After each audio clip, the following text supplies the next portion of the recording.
นะโมตัสสะภะคะวะโตอะระหะโตสัมมาสัมพุทธัสสะนะโมตัสสะภะคะวะโตอะระหะโตสัมมาสัมพุทธัสสะนะโมตัสสะภะคะวะโตอะระหะโตสัมมาสัมพุทธัสสะกิจโฉมนุสสะปฏิราโภกิจฉังมัจจานะชีวิตังกิจฉังสัทธัมมัสสวนังกิจโฉพุทธานะนุปปาโทติ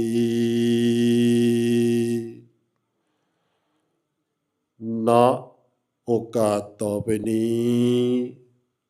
จักได้น้อมนำเอาธรรมะอันเป็นคำสั่งสอนขององค์สมเด็จพระจินวรศาสดาสัมมาสัมพุทธเจ้ามาแสดงชี้แจงเพื่อประดับสติปัญญาของพุทธบริษัททั้งหลายตามสมควรแก่เวลาสืบต่อไป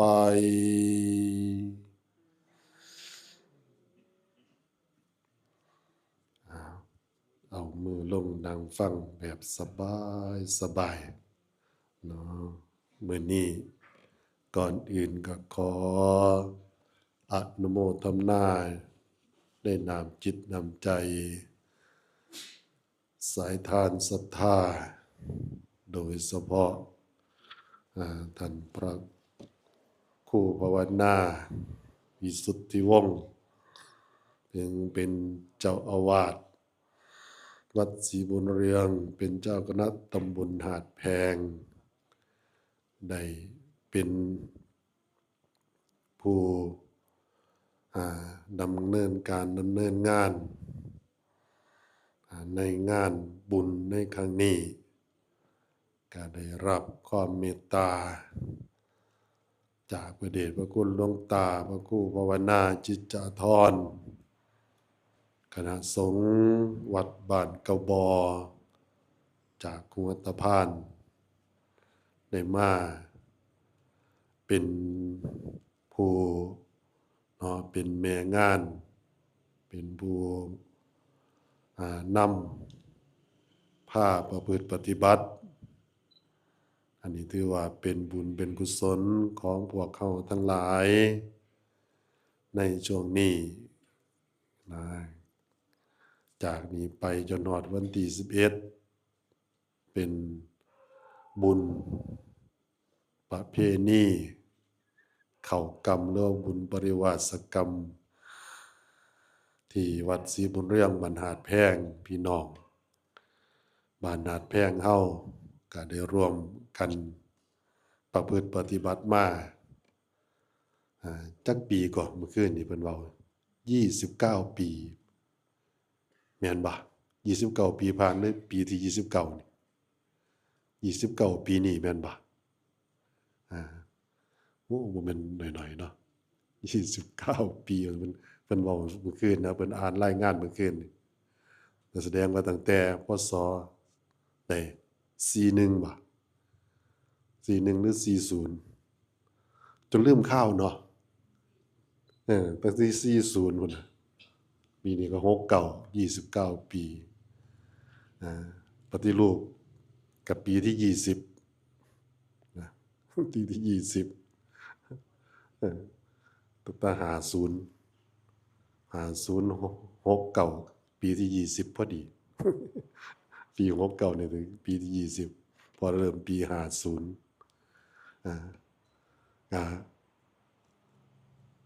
ถือว่าบ่แม่นน้อยๆเนาะที่เฮาประพฤติปฏิบัติมารวมกันทำมาเป็นประจำมาเรื่อยๆจนฮอดมื้อนี้บ่แม่นธรรมดา ฉะนั้นเฮาทั้งหลายถือว่าเป็นผู้มีบุญเนาะเป็นผู้มีบุญบ่สามารถที่จะพรรณนาได้ว่าบุญหลายปานใดนะบุญบ่แม่นน้อยๆนะสิมีโอกาสได้มาอยู่จนฮอดมื้อนี้คันบ่มีบุญนี่บ่ได้มานั่งอยู่นี่เด้แม่นบ่อืมนี่คันเบิดบุญแล้วบ่ได้มานั่งอยู่นี่เด้แม่นบ่ อันนี้แสดงว่าเฮาที่ได้นั่งอยู่นี่ถือว่าเป็นผู้มีบุญมีอายุมีลมหายใจอยู่ถึงวันนี้ถือว่าบุญนะฉะนั้นเฮาทั้งหลายก็รักษาบุญแล้วก็รักษาบุญเก่าไว้ทำบุญใหม่เพิ่มไปเรื่อยๆนะจนกว่าว่าชีวิตจะหาไม่นะอันนั้นการประพฤติปฏิบัติโดยเฉพาะพระเดชพระคุณหลวงตาเพิ่นก็แนะชี้แนะแนวทางในการประพฤติปฏิบัติมานี่ตลอดบ่ว่าอยู่ไสหลวงตาเพิ่นมีโอกาสได้ให้ชี้แนะแนวทางมันก็นำบอกบอกเพื่อเราจะได้เดินตามเพื่อจะได้มีแนวทางคันเฮาบ่มีผู้ชี้แนะแนวทางบ่มีผู้บอกก็บ่ฮู้นะเพิ่นพระเดชพระคุณหลวงตาเพิ่นได้ไปศึกษาอยู่ที่วัดบ่อชะเนงไปศึกษาด้านปริยัติธรรมอยู่หั่นตั้งแต่ปี2522อาตมาว่าจะออกโรงเรียนป .4 ได้2 ปีวะอาตมาว่าจะได้อยู่ได้13แม่นน่ะเนาะ13 ปีพศ22ว่าจะได้13 ปีเพิ่นไปอยู่หั่นไปอยู่วัดบ่อชะเนงหลังจากนั้นมันก็ไปประพฤติปฏิบัติกับหลวงพ่อวัดปิดโสภารามจนแหละอาตมาได้ไปบวชนำจังได้ไปประพฤติปฏิบัตินำเพิ่นก็ไปเข้ากรรมนี่แหละไปเข้ากรรมเพิ่นก็พาเดินจงกรมนั่งภาวนาเดินไปเดินมาโอ้บ่ธรรมดานะส่วนสิมุม10 มื้อเกียบใจขาดคือกันแหละนะบวชใหม่ๆเกียบใจขาดคือกันแต่ว่าอยู่ไปอยู่มาไปบ่หันไปบ่นี่แน่ก็เลยก็คือจังพออยู่ฉะนั้นว่าบุญเก่ากรรมเป็นบุญที่สำคัญที่พี่น้องบ้านเฮาได้สืบมาเรื่อยๆเนาะมื้อนี้อาตมาก็สิบ่ได้เว้าหยังหลายเพราะว่ายกสุภาษิตขึ้นเมื่อกี้นี่เนาะว่าจิตโสมนุสสปฏิราโภกันว่าการเฮาทั้งหลายสิได้เกิดมาเป็นมนุษย์บ่แม่นของง่ายเป็นของยา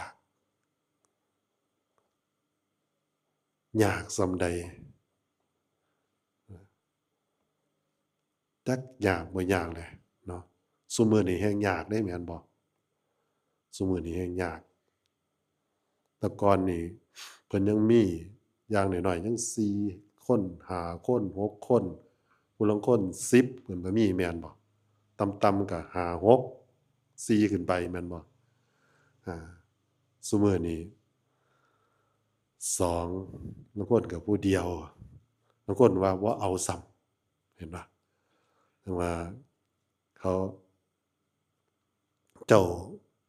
ประกาศอยู่ว่าอาตมาฟังข่าวอยู่มื้อหนึ่งก็ว่าเด็กน้อยเกิดปี2568บ่หลายเด้บ่หลายนับปีน้อยลงอะนะคนประเทศไทยเฮาเท่าใด60 กว่าล้านเกือบ70 ล้านล่ะ แต่ว่าคนบ่เกิดคนเกิดนี่บ่ถึงล้านพศ2568ที่ผ่านมาแค่400,000กว่าคนหนึงแสดงว่าน้อยอีหลีเด้อย่างน้อยๆมันต้องได้จักล้านหนึงก็ว่าอย่างน้อยๆให้ได้จักล้านหนึงแต่ว่าได้ยินเขาเจ้าว่าหยังก็เขาเจ้าสิออกกฎหมายนั่นออกกฎหมายนี่มาแต่ว่าโอ้สนดอกเนาะแต่ว่าหลายอย่างแต่ว่ามาพิจารณาเบิ่งบ่ได้เกิดง่ายๆเด้นะเพิ่นเว้าแต่ว่าคิดเบิ่งว่าสิได้มาเกิดนี่บ่แม่นธรรมดาเพิ่นอุปมาไม่ไว้ยากส่ำใดว่าเปรียบเหมือนมีเต่าตาบอดตัวหนึ่งอยู่กลางทะเลหลวงนั้นมีบ่วงหนึ่งบ่วงก็บ่ได้ใหญ่ส่ำพ่อเต่าตาบอดตัวนั้นสิป้อนหัวเขาได้100 ปีเต่าตัวนั้นสิโผล่ขึ้นมาแล้วพยายามสิเอาหัวนั่นซุกเข้าบ่วงให้ได้นึกเบิ่งแล้วมันสิเข้าง่ายๆอยู่บ่สิยากส่ำใดวะแต่ว่าการที่จะเกิดมาเป็นมนุษย์นั้นยากกว่านั้นอีกนะเพิ่นอุปไมยไว้ปานนั้นเด้บ่แม่นธรรมดานะการเกิดมายากก็ยังว่าคักแล้วแม่นบ่อันที่ยากกว่าการเกิดนี่แม่นหยังบัดญาติโยมว่าแม่นหยังยากกว่าการเกิดมาก็ว่าแม่นยากกว่าแฮงแล้วเนาะส่วนสิเกิดมาได้นี่จังมาปฏิสนธิอยู่ในครรภ์ของแม่ฮู้ว่าลูกมาอยู่ในท้องแล้วก็ประคับประคองประคบประหงมส่วนสิออกมาส่วนสิได้เกิดโดยเฉพาะมื้อเกิดแฮงลำบากเนาะอันนี้พระเดชพระคุณหลวงตาเพิ่นเว้าให้ฟังประจำคันพระเดชพระคุณเว้ายามใดนี่โอ้ยอาตมาลุ้นนำคือกันเด้นะมันเจ็บส่ำใดเอาไว้นะอันนี้ว่าการเกิดว่ายากแล้วแต่ว่ายากกว่าการเกิดนั่นยังมีอีกนะยังมีอีกเด้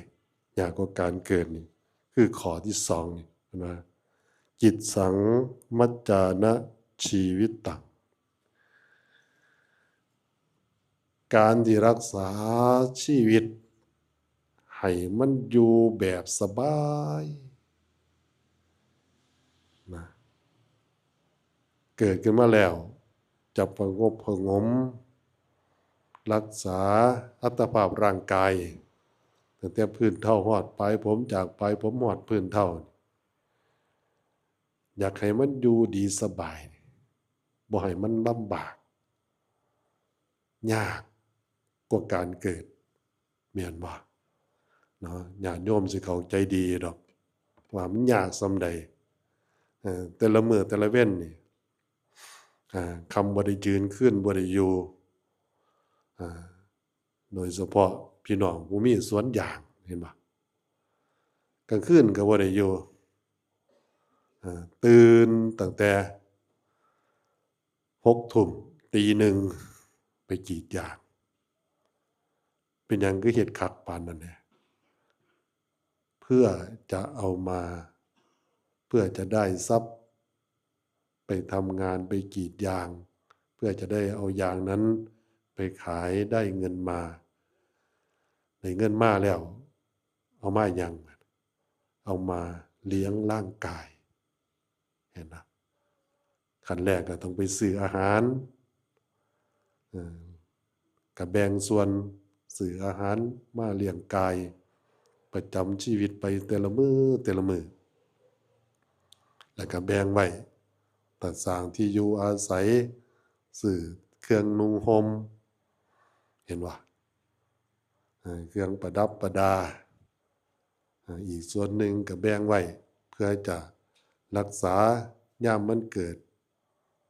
ความบ่อยู่ดีสำบายขึ้นมาอันนั้นมันจังว่าการยากกว่าการเกิดนี่ก็คือการรักษาชีวิตให้มันอยู่แบบสบายอันนั้นนักปฏิบัติเพิ่นจังให้เฮามีสติอยู่เสมอบ่ให้ประมาทนักปฏิบัติบ่ว่าครูบาอาจารย์ก็ดีญาติโยมก็ดีผู้ที่เข้ามาฝึกหัดปฏิบัติในช่วงนี้นะเว้าเอาเฉพาะในช่วง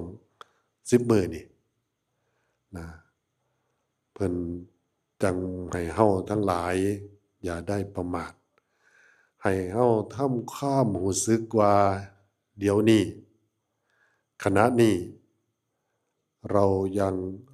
อยู่ในวงล้อมของข้าศึก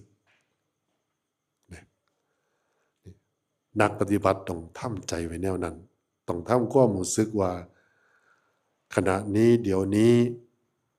เราอยู่ในวงล้อมของข้าศึกลองนึกเบิ่งว่าเฮาอยู่ในวงล้อมของข้าศึกนี่มันสิอันตรายส่ำใดดังที่เฮา เนาะพี่น้องทหารอยู่ชายแดนเมื่อเดือนกรกฎาเดือนธันวา68ที่ผ่านมาเห็นบ่เพิ่นออกรบอันนั้นเพิ่นออกรบกับข้าศึกทหารทุกทั้งสองฝ่ายรบกันอันตรายส่ำใดเห็นบ่กระสุนระเบิดจักมันสิมาทางใดแน่จักสิมาทางซ้ายหรือสิมาทางขวาจักสิมาทางบนอากาศเพิ่นเขาเจ้าก็เฮ็ดหม้องเกาะกำบังไว้คือกันเห็นบ่ขุดหลุมหลบภัยเฮ็ดบังเกอร์ไว้เฮ็ดหม้องหลบบอกไงว่าฐานที่จะลบกันต้องเฮ็ดป้องกันไว้อย่างดีบ่ได้ประมาทว่าซั่นไปเผลอบ่ได้เฮาก็คือกันนะในขณะนี้เฮาอยู่ในให้ทำจิตทำใจว่าให้ทำความรู้สึกว่าขณะนี้เราอยู่ในวงล้อมของข้าศึก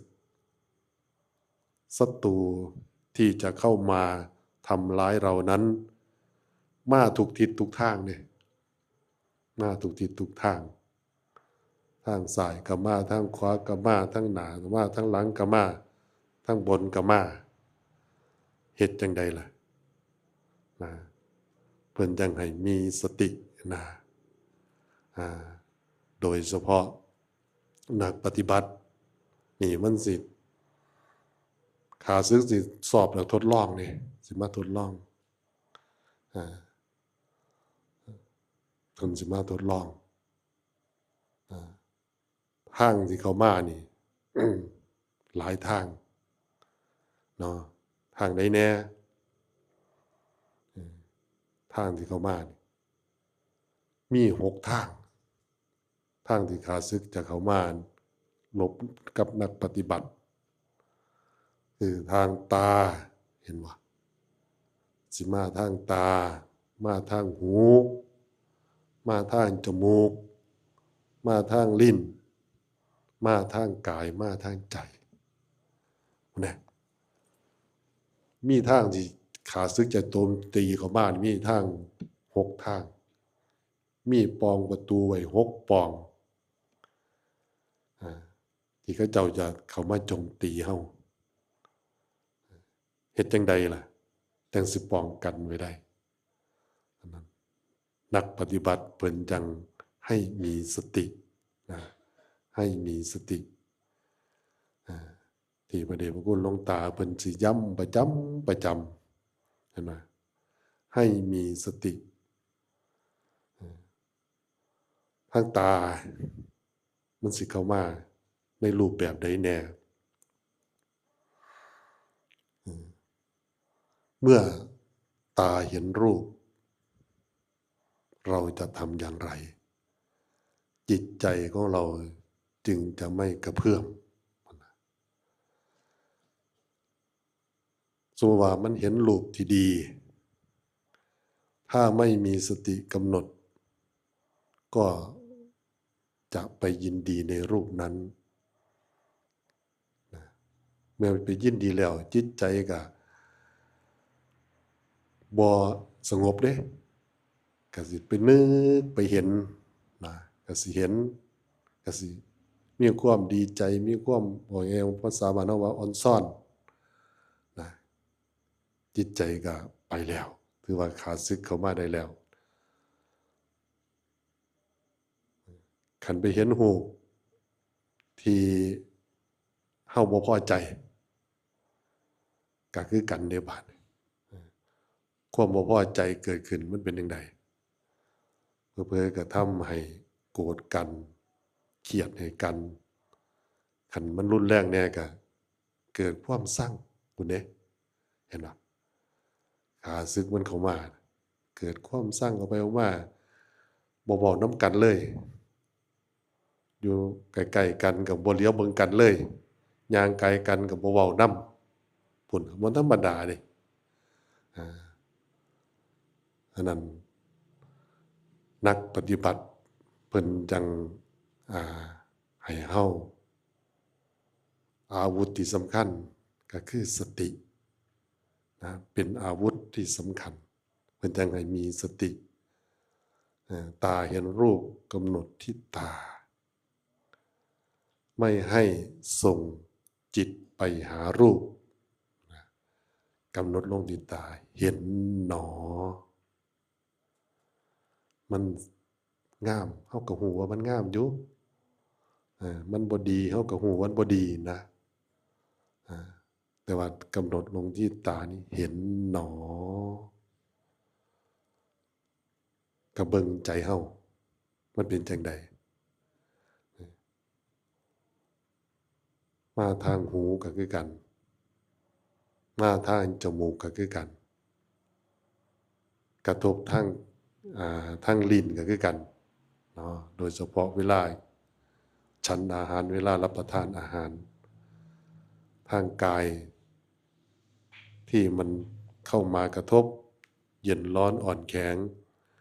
ก็คือในช่วงนี้นะเห็นบ่ช่วงกลางเว้นอากาศมันร้อนช่วงกลางคืนนี่นะจักหน่อยนี่ประมาณจัก6 ทุ่มไปหรือ5 ทุ่มไปนี่อากาศมันเย็นขึ้นกระทบกับร่างกายของเราสภาวะต่างๆเข้ามากระทบทางด้านจิตใจ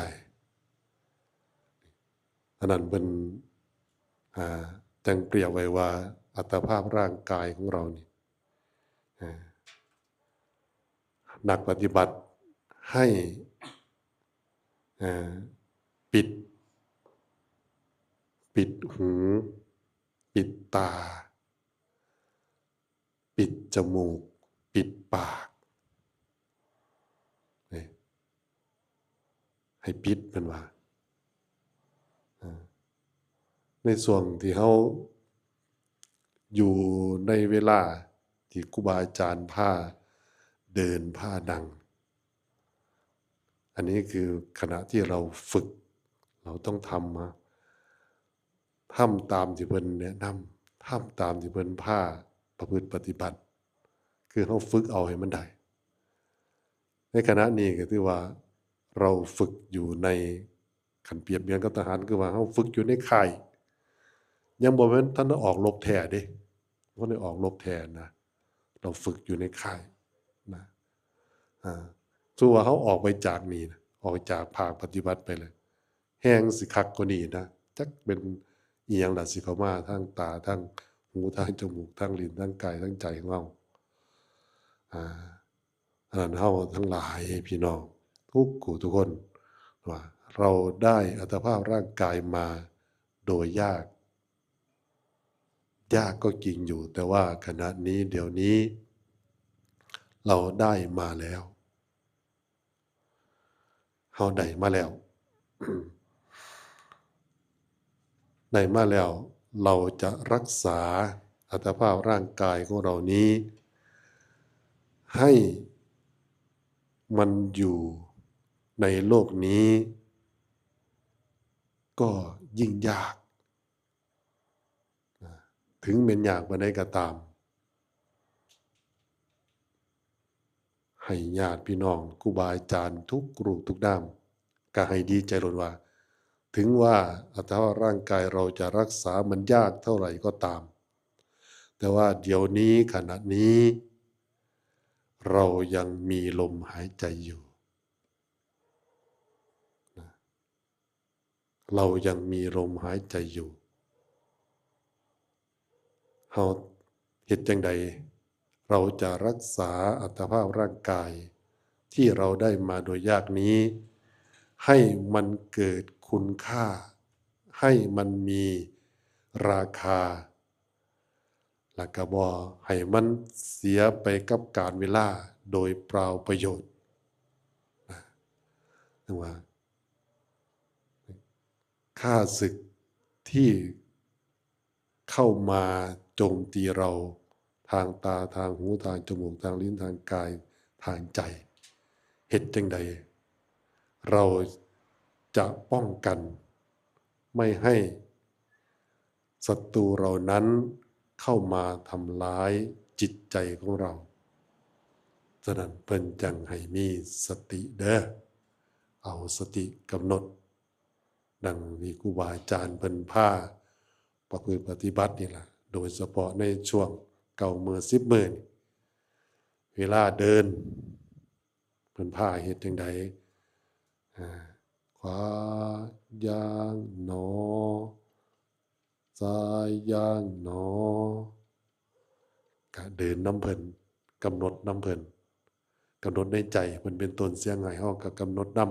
ำแล้วก็เวลาเดินก็เอาสติตามเท้าซ้ายเท้าขวาตามนั้นจนได้เวลาไปนั่งโดยเฉพาะเวลานั่งเนาะก็เป็นสิ่งที่สำคัญนะแต่ว่าเวลาเดินไปจากนั่งเด้เพิ่นเดินส่วนหนึ่งยัง30 นาทีอยู่มื้อแรกเนาะเวลาเดินนี่มันก็แปลกอยู่นะเวลาเดินคืออยากนั่งไม่อยากนั่งนะมันน่าไปนั่งระบาดนี้นั่งไปแนวไปอยากลุกมาเดินระวังกันต่อไประวังมันสำคัญอยู่ได้วันนี้นะอันนั้นเพิ่นกำหนดให้30 นาทีเดิน30นั่ง30กะพยายามคันเป็นไปได้คันมันอดทนได้อีหลีก็พยายามให้มันถึง30 นาทีจึงค่อยขยับได้ยินเสียงเพิ่นให้สัญญาณน่ะจังค่อยขยับแต่คันมันบ่ได้อีหลีเด้เฮ็ดจังได๋โอ้มันคือใจมันสิขาดคักอีหลีเด้นี่คันบ่ขยับนี่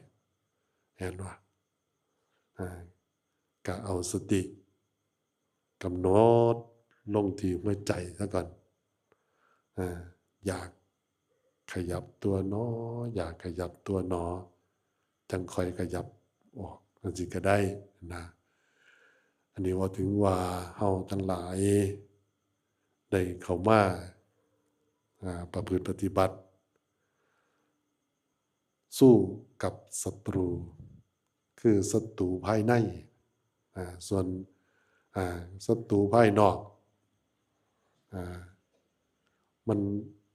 ก็ดีอยู่ดอกนะแต่ว่าศัตรูภายในนี่บ่มีผู้ใดป้องกันให้เฮาเด้ศัตรูภายนอกมีทหารเพิ่นมีผู้เพิ่นรับผิดชอบอยู่แต่ว่าศัตรูภายในที่จะเข้ามาลบเฮานี่เข้ามาทำลายเฮานี่บ่มีผู้ใดป้องกันให้นะมีแต่ตัวเฮาเองเท่านั้น จะป้องกันตัวเองเฮ็ดจังใดเฮาจังสิป้องกันไว้ได้อันนั้นก็ขอขึ้นอยู่กับแต่ละบุคคลจะได้ใช้สติปัญญาใช้ความสามารถของตนอันนี้มันศัตรูอีกอันหนึ่งก็บ่เป็นธรรมดาเด้คืบคลานเข้ามาซุมื้อคือกันศัตรูตัวนี้บ่มีผู้ใดอยากให้เข้ามาดอกแต่ว่าทุกคนต้องเจอผ่านการเวลาไปมากตัวใดแฮงเจอหลายเนาะศัตรูคือความแก่เห็นบ่ความแก่นี่ก็เป็นศัตรูคือกันอยู่เด้อ่าความแก่ของสังขารของร่างกายของเฮานี่ก็เป็นศัตรูหนึ่งคือกันเป็นหยังคือว่าเป็นศัตรูเห็นบ่แก่มากคักๆเฒ่ามากคักๆนี่มันก็บ่ได้ดังใจสิเดินจงกรมน้ำหมู่ก็บ่ได้ดังใจสินั่งภาวนามันก็บ่ได้ดังใจบ่ว่าเดินจงกรมนั่งภาวนาล่ะแม้แต่ทำจิตส่วนตัวจะกินข้าวจะอาบน้ำจะไปนักไปเบาส่วนตัวอีหลีนี่ก็ยังลำบากอันนี้ความแก่มันคืบคลานเข้ามานี่บ่เป็นธรรมดาบ่มีผู้ใดอยากได้บ่มีผู้ใดอยากเจอแต่ว่าศัตรูตัวนี้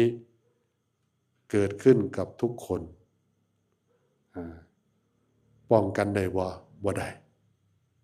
มีทางเดียวคือว่าเฮ็ดจังใดล่ะในขณะนี้เดี๋ยวนี้เราก็ยังไม่แก่ถึงขนาดนั้นถึงว่าเราแก่แต่ว่าร่างกายของเรายังพอที่จะใช้ได้อยู่เฮายังพอที่จะบังคับให้มันพาเฮามาได้อยู่เฮายังพอสิจะบอกร่างกายทุกส่วนนี่ให้มันทำตามเฮาได้อยู่อย่างมือเฮาพาเฮาบอกมันว่าเอาเข้าใส่ปากให้เฮาแหน่มันก็ยังเอาให้ได้อยู่เอาพาเฮาไปไหว้พระนบมือก็ยังนบมือเองได้อยู่ฉะนั้นขณะนี้เดี๋ยวนี้วันนี้แหละเป็นวันดีที่สุดถึงว่าสภาพร่างกายที่มันผ่านมามันจะแก่มาก็ตามแต่วันนี้เรายังไม่ถึงขนาดที่นอนติดเสื่อนอนติดหมอนก็ถือว่าเป็นโชคดีของพวกเราฉะนั้นก่อนมันสิมาศัตรูตัวนี้ก่อนมันจะเข้ามาทำร้ายเราจริงๆเรารีบเอาก่อนรีบเอาก่อนมันต่อไปเฮาอยากได้อันใดอยากให้ทานอยากรักษาศีลอยากเจริญภาวนาเรารีบทำเอาบ่ต้องไปรอจะรอพรุ่งนี้ได้ไหมรอมื้ออื่นมื้อฮื้อได้บ่แน่นอนเด้แต่ว่าชีวิตของคนเฮานั่นมีอยู่แค่3มื้อที่ผ่านมานั่นมันผ่านมาแล้วไม่สามารถที่จะเอาคืนมาได้ผ่านมาจักเท่าใดมื้อจักเท่าใดปีที่มันผ่านมาถือว่ามันผ่านมาแล้วหมดไปแล้วคันแม่นของใช้เฮาก็ใช้เบิดไปแล้วคันแม่นเงินเฮาหาไว้เฮาก็ใช้ไปเบิดแล้วว่าต่อไปเหลืออยู่เท่าใดจักแม่นเหลืออยู่เท่าใดแต่เวลาที่เราจะทำได้จริงๆมีอยู่3มื้อนี่แหละนะมีอยู่2มื้อแหม2มื้อ3มื้อนี่ล่ะคือมื้อวานเฮาก็ได้ทำแล้วเฮาทำมาแล้วมื้อวานเฮาเฮ็ดหยังแหน่ญาติโยมลองนึกเบิ่งว่ามื้อวานที่ผ่านมาเฮาเฮ็ดหยังแหน่เราคำนวณดูแล้วว่าเราทำอะไรไว้บ้างบุญกุศลคุณงามความดีต่างๆที่เฮาดำเนินมามื้อวาน ภูมิใจหรือยังถ้าภูมิใจแล้วก็ถือว่าเป็นบุญของเราถือว่าเราได้เฮ็ดเต็มที่แล้วมื้อวานที่ผ่านมาเอาคืนมาได้บ่ได้อยากให้เฮ็ดคือมื้อวานนี่อยากได้คือมื้อวานนี่สิได้บ่จักสิได้บ่ได้เด้แม่นบ่นะมื้อนี้จากเช้าจนถึงเดี๋ยวนี้เนี่ยผ่านไปจักชั่วโมงแล้วเนี่ยผ่านไป10กว่าชั่วโมงเลย12 13ชั่วโมงผ่านไปแล้วนี่เราได้ทำอะไรไปบ้างวันที่ผ่านมาเวลาที่ผ่านมาแต่เช้าจนฮอดนี้ก็เอาคืนมาไม่ได้มันผ่านไปแล้วมื้ออื่นเด้มื้ออื่นมีบ่มีพรุ่งนี้มีวันที่4ของวันที่4กุมภาพันธ์มีพรุ่งนี้อยู่ไสลำอื่นยังบ่ได้ฮอดขอสำคัญว่าทุกคนนั่งอยู่นี้ร่วมกับทั้งอาตมานี่แหละสิมีฮอดมื้ออื่นบ่เห็นบ่อาตมายังบ่มั่นใจว่าเจ้าของสิมีฮอดมื้ออื่นบ่อยู่เด้นี่บ่แน่เด้แม่นบ่อย่างที่เฮาได้ยินข่าวนี่บ่บางคนบ่ได้เป็นหยังเด้นอนอยู่เว้าน้ำลูกน้ำหลานกินข้าวแลงน้ำลูกน้ำหลานอยู่ตื่นเช้ามาผัดว่าไปแล้วเห็นบ่มันไม่แน่นอนฉะนั้นพรุ่งนี้มีแน่นอนแต่ที่ไม่แน่นอนก็คือชีวิตของเราจะมีถึงพรุ่งนี้ไหมอันนี้สำคัญแต่ว่าสิมีหรือบ่มีมื้ออื่นไม่เป็นไรคันเฮายังมีฮอดมื้ออื่นเฮายังมีลมหายใจจนฮอดมื้ออื่นนี่พรุ่งนี้เราทำต่อได้